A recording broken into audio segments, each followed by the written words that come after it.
This is Ishi once again, and I'm back with another vlog about love. This time, pag-usapan naman natin ng mga two-timer. Before anything else, wala akong pinatatamaan dito ha. Ito yung kadalasan lang naman nangyayari. Reality kumbaga. Masarap mag two-time, di ba? Yung tipong dala-dalawa sila, tatlo-tatlo, minsan 10-10 pa nga eh. Pero minsan naisip ba natin kung ano epekto nito sa mga nasasaktan natin? Masarap mag two-time. Pag natapos ka sa isa, lilipat ka naman sa isa. Tapos sa iba naman hanggang sa magsawa ka. Tapos iiwan mo lang.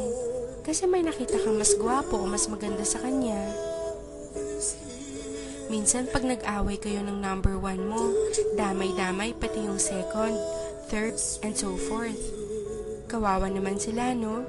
Samantalang wala naman silang ginagawa sa'yo kung di ang intindihin ka at mahalin lang.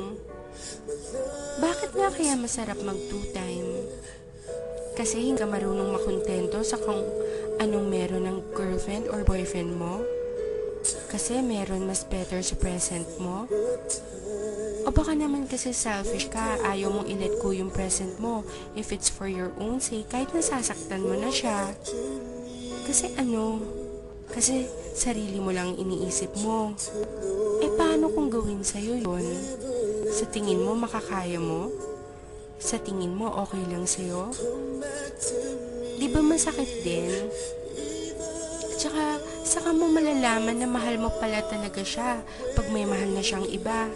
Pag hindi na ikaw ang mahal niya. Guys, masarap pagmahal at mahalin. Sana lang, marunong tayong makontento sa ibinigay sa atin. Tayo-tayo na nga lang ang nagkakaintindihan. Tapos tayo-tayo pa ang nagtataluhan. Guys, wake up. Mahalin yung mga girlfriends, boyfriends nyo. Be loyal. Sorry sa mga natatamaan ko.